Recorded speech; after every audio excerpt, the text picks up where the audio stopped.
let's get to know the Georgia Bulldogs just a little bit as we dive deeper into what this team is all about. Our Tara Talmadge catching up earlier in the week with Georgia beat writer Marc Weiszer and see how this Georgia defense and offense looks. Well, it is time now to go behind enemy lines with Marc Weiszer, a Georgia beat writer for the Athens Banner-Herald. And first question I got for you is about the quarterbacks. Georgia has a few options, so will they go with one guy, or do you think we're probably going to see Dwan Mathis and JT Daniels at quarterback? Well, presuming that Daniels gets cleared, it's not going to surprise me if we see him, especially if, Vegas has it like 24.5 points. This could be an opportunity to kind of have the competition roll into the season and see, which guy moves the offense better. If there's a couple 3-and-outs, maybe they'll make a change. But Kirby's, MO is to stick with a guy in terms of, a starter. Jake Fromm started every game since he broke into the lineup as a freshman in 2017. Now, when they had Justin Fields, they try to get him on the field as well. It didn't always work as a great chemistry, a little bit awkward at times. But you could see both quarterbacks against Arkansas, I think. A wide receiver, George Pickens, is a big-time playmaker for the Bulldogs. How has he developed since last year? Yeah, we got a chance to talk to George on Zoom a few days ago, and he had a very spectacular freshman season. Kind of both the good and the bad.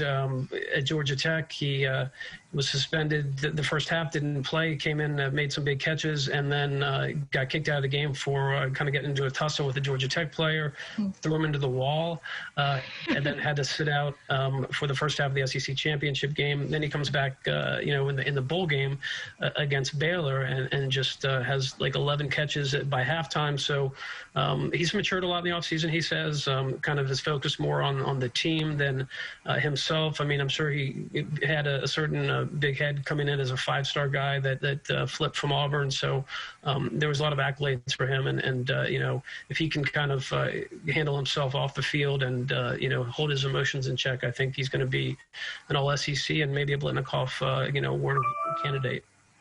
What about the rest of the offense? What are some names that we should probably watch out for? Amir White, it was a 5-star out of North Carolina running back, and now that DeAndre Swift is in the NFL, White is 2 years removed from his second ACL injury and really kind of flashed at the end of last season in the Sugar Bowl when Swift was held out for the most part with a shoulder injury. So it's sort of his time and James Cook's time.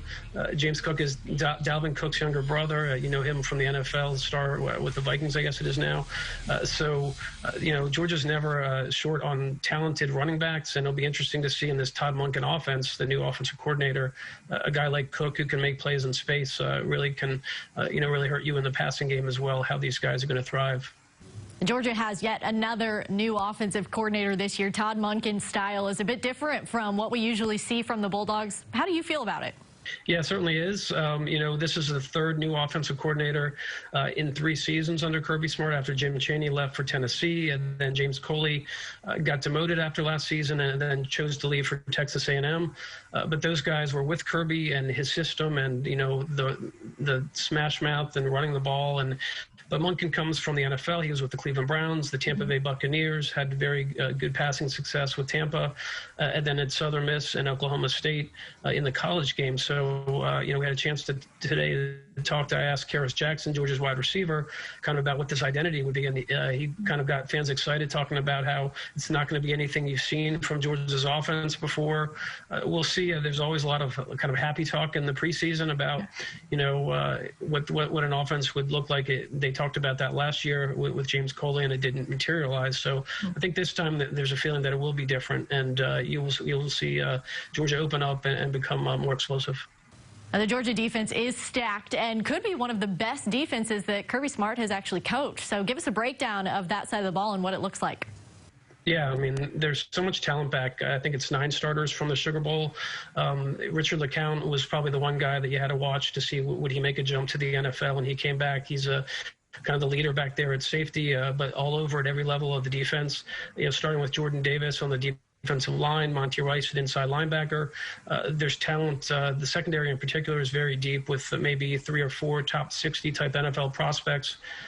So it's certainly going to be a challenge for Sam Pittman's first game at Arkansas. He's well aware of it. He went up against these guys in practice, the last few years, and he knows that, on talent alone, it will be a hard matchup for Arkansas. But, I know he's hoping that those guys can give him a good game. And lastly, does Georgia have any weaknesses, any depth issues, or something that Arkansas could possibly take advantage of? Well, kind of fan favorite and folk hero Rodrigo Blankenship is now in the NFL, the guy with the goggles who's now the starting kicker for the Colts. And that's the other position that we've all been kind of watching to see what would happen. And it's a couple of freshmen, or one freshman in particular, Jared Zirkle out of Texas, could win the job. But there's also a walk-on named Jack Podlosny, who is from St. Simons, Georgia. It's going to be one of those two guys, and Kirby is saying that they're still competing for it. But, Georgia kind of took for granted how reliable Rodrigo Blankenship was. And, it'll be probably fair to expect a sort of a drop-off this year. But, Georgia's hoping not to have to kick too many field goals. Marc Weiszer, thank you so much for your time and talking with us and taking us behind enemy lines.